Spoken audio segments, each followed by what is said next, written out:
Little Kim, I don't know about that, right? Like, what does she have? 2 albums? Who even knows? And then she went all Michael Jackson and turned her face into like a weird doll. Who knows? I don't know how she got so high up on the list. Name 2 Little Kim songs. Lauryn Hill. This is one that people loved. Again, I think this is kind of like the Kendrick Lamar syndrome, where people think she's way better than she is. Like, oh, she's just the goddess. I don't know. I mean, she was good with the Fugees, the Miseducation, where she won like every single Grammy in 1999 or something like that. I don't know. But am I bumping Lauryn Hill in the car? No. She's good as a sample on a Donda record. I'll tell you that. Pusha T. Wow. Pusha T all the way up at number 29, almost past the halfway point. Not sure how he got here. He's got a handful of albums. He worked with Kanye and then kind of sold Kanye down the river. He was good with the Clips. Their first album, Lord Willing, is an absolute classic. I don't know if he, I wouldn't say he was that astounding as a solo artist. He needed Malice. He needed Pharrell. And the Clips era was great. And then the rest of it was kind of like him just pretending to be this drug lord. Meanwhile, his brother had gone, the Christian route. So it almost seems like Kanye should have linked up with Malice and gone the Christian route, but that's just not how it happened. Black Thought from The Roots. They, of course, turned into political shills, basically. They ended up on that late night show. Is it Fallon or Kimmel or whatever, shilling for the establishment. So I don't know. Couldn't name... I don't know if Black Thought had a solo career. I couldn't really name 2 Roots songs, so who knows. Q-Tip. Again, looking back at this, like, I thought I was really into hip-hop, and now looking at all these artists, I don't know much of their music. The entire time I was actively listening to music was really just Kanye. I'm not even joking. And I'm basically discovering that live right now, like realizing like I never really listened to any of these people except for Kanye and Future. I did like Migos. We'll see if they're on here. Big Pun. I guess so. I don't know. He had one big hit. I think they kind of have to give more love to dead rappers. That's just the way it is. Method Man. We're at the halfway point. Method Man is number 25. Sure. Again, he was with Wu-Tang. Like, was he that good as a solo artist? Maybe he had one song with Mary J. Blige. But I guess that's good enough. You only need one, right? You only need one. KRS-One. Again, the Kendrick syndrome. I don't know if he was ever really that good. Not only was he a little bit before my time, but when I was young, I was from the Bay, so we were just listening to E40 and Spice One and the Loonies and maybe a little bit of, LA rap, but I didn't even realize there was an entire different side of the country. This is pre-internet era, so you just kind of listen to what your cousins were listening to or the babysitters or whatever. I didn't know anything about it. Curtis Blow. Couldn't tell you. So I'm learning a lot about myself right now that I wasn't nearly as into hip-hop as maybe I previously thought. It was just that Kanye West made the best music and he was the most creative and made the best sneakers. We'll get to that. Ghostface, number 22. Sure. DMX. All right, DMX was in there. I remember being young and really listening to DMX. Get at me, dog. I was just a kid. Didn't really know what he was talking about. Still don't really know what he was talking about. But I remember enjoying that. So DMX, Jadakiss, Future. Those are really the only ones that I actively listened to. Like maybe I had an album. I think Bone Thugs and Harmony should be on here. Are they on here somewhere? Big Daddy Kane. So where's the picture? Is it going to come up? Yeah, there he is. I think Big Daddy Kane really inspired Jay-Z, but I don't know too much about his music. I heard some of the songs. They were good. He was rap. Fast-flowing, double-time rap style. Sure. Ain't no half-stepping. Missy Elliott at number 19. Super influential. She, I guess this might be accurate here. I mean, she influenced a lot of people. She kind of, her and Timbaland changed the whole game. That was when I was coming up as well. So that might be accurate. Ice Cube. All right. We're this is making sense, I guess. It's just going to be that top 10 that's really going to get frisky, going to get a little squirrely. 50 Cent. This computer's going really slow right now, but 50 Cent, number 17. I don't know about that, right? He had one good album. Nobody really listened to him after Get Rich or Dying Trying. I'm not saying it wasn't a classic. It was an absolute classic. It changed the game. It changed the landscape. But anything after that, we don't really know. Scarface. All right, fair enough. I don't know too much about him. Houston. He changed the game. Was it Houston, Texas? I think he's from Texas or Louisiana or something. Ghetto Boys, making classic cuts with legends like Jay-Z, Nas, and Tupac. Yeah, so he's in there. J. Cole, I call him J. Cornball. Never really liked him, never really understood the hype. He made a song about having a wet dream or something. Corny. LL Cool J. Yeah, I don't know. I just don't know. I don't know. I mean, I would like to see the people who actually made this list, and I think there is a video in this article so we could see who's actually doing this, but yeah, I guess it doesn't really matter.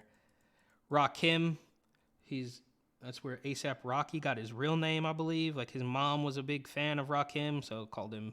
His real name is Rakim, and his rap name is Rocky. That's the most I know about Rakim. Well, also, his partner in crime, so to speak, was Eric B. So that's my name as well. So Eric B. and Rakim, I remember that. I remember enjoying some of these songs, but much later. I obviously didn't listen to them when they came out, but later I remember kind of enjoying them.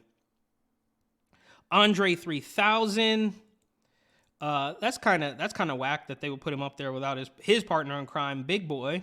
Because I highly doubt Big Boy will be higher than Andre. And here's Ye, number 11. So they basically spite him, right? They put him right outside the top 10 just because they know it's going to make him angry.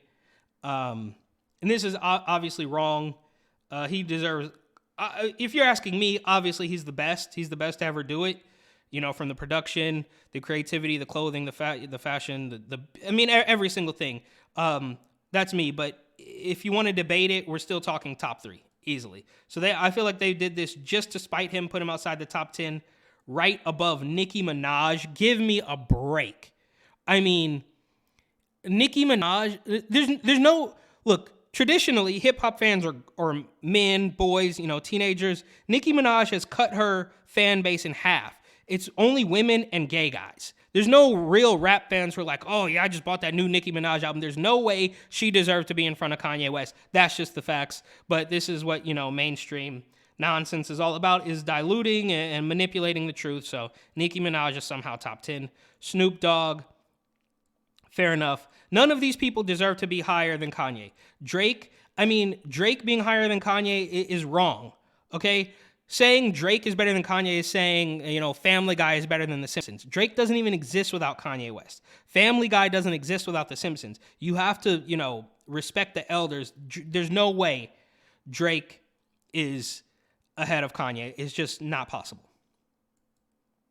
Lil Wayne, all right, this makes sense. Lil Wayne is one of the few that could even remotely be considered above Kanye, better than Kanye. He's one of the few. It would be Lil Wayne, and that's it. Not Jay-Z, nobody else. Lil Wayne would be the only one that could even hold a candle, but he still loses because he didn't do the production, right?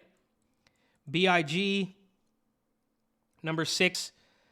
Fair enough. So Big, maybe Pac, maybe Wayne. Those are the only ones that even deserve to be in the conversation with Kanye West as number 1. Big, Pac, Wayne. That's it. They all still lose. None of them are better than Kanye, but they're the only ones that even get into this competition. And you're talking about Nicki Minaj at number 10 over Kanye West. Give me a break. Eminem, the classic. This is the classic. Like, we kind of look back fondly and pretend that Eminem was so great, but I guarantee you nobody right now is, what was the guy? I forget. One of these Instagram comedians, or I shouldn't even say Instagram. I mean, he's a huge comedian now, but I think he started on social media or whatever. And he's talking to some woman. He's like, tell me your favorite rappers. And she says, Busta Rhymes, Lil Wayne, and Eminem. And he's like, oh, so when you're in the car, you be saying, put on some of that Eminem. Nobody does that. We look back at it fondly and pretend that he was this great rapper, kind of like Kendrick, but it really wasn't that great. It was good in the time, and somehow he avoided being canceled for all the terrible things he said. But, you know, as soon as Kanye West wears a red hat, he's canceled, okay? Pac, so here we are. Pac, Big, Wayne. Pac, Big, Wayne. Yeah, and that's it. Those are the only ones that can hold a candle to Ye. Maybe Nas, and I think Nas is probably going to be number 3 here. Yeah. So, I mean, who knows about everything from 11 to 50 is all up for debate. Obviously, Kanye West deserves to be much higher. But again, this is if everything hasn't. Let me backtrack. If everything hadn't become political in the last 5 to 7 years, Kanye would easily be number 1, 2, maybe 3. But since it's turned into this political culture war, obviously, they can't leave him off the list. They would if they could, but they can't just leave him off the list. So they put him right at number 11 just to spite him and say, you're not in the top 10. That's a political hit job. But again, this is more lighthearted than the things that, you know, we're supposed to be arguing about, like Ukraine and balloons in the sky and train derailments and baby formula. This is much more lighthearted than that. So that's the route I'm trying to take here. And then we have Kendrick, which I never bought into the Kendrick hype, not for one split second. He had a couple good songs, but he was never the guy that everybody claimed he was. Very similar to, you know, Eminem, Lauryn Hill, and we're pretending that these guys are just amazing, and they're really not, right? They're really not, you know, as far as being completely well-rounded, there's only one guy. You already know who I'm talking about, and Kendrick is just not that dude. He does a little mousy voice, and no, and it's all preachy, and he pretends to be like this. He pretends to be this rebel, but he's just an establishment shill. And then, of course, Jay-Z is number 1. Which, in my younger days, I would, you know, I liked Jay-Z growing up, and now I'm at the point where I can't even listen to Jay-Z when it comes on shuffle. I can't even listen to him anymore. I used to love Jay-Z. I could rap a lot of these songs word for word. You know, it was E40, Jay-Z, DMX, Diddy, and Mace, and those were the guys I was listening to when I was young, and then later in life, Kanye West was the only one. But Jay-Z now has become so just establishmently. I mean, I don't even, establishmently is definitely not a word, but he's become so establishment and so disgusting, shilling for Hillary Clinton and talking about, you know, red MAGA hats and all this stuff, and just becoming an absolute shell of himself. You know, he went from 80 bricks in the trunk or whatever, and all of his crack dealing past to, you know, hugging Hillary Clinton after doing a song and dance on stage with his, you know, demonic wife. So this is the list. It's obviously wrong. You know, leave it up to me. I would just put Kanye West on every single top 10 spot, and then you can fight about, you know, 40 other guys. But my point here is Jay-Z, I wouldn't say Jay-Z's overrated. It's just he's become so diluted and so controlled in his later years that it's just hard to listen to. Now, Kendrick, he's completely overrated, but that's my take on it. Billboard, they got the clicks, they're getting the controversy, so kudos to them on that, even though the list is completely wrong. Thank you for watching. Please like, comment, share, and subscribe.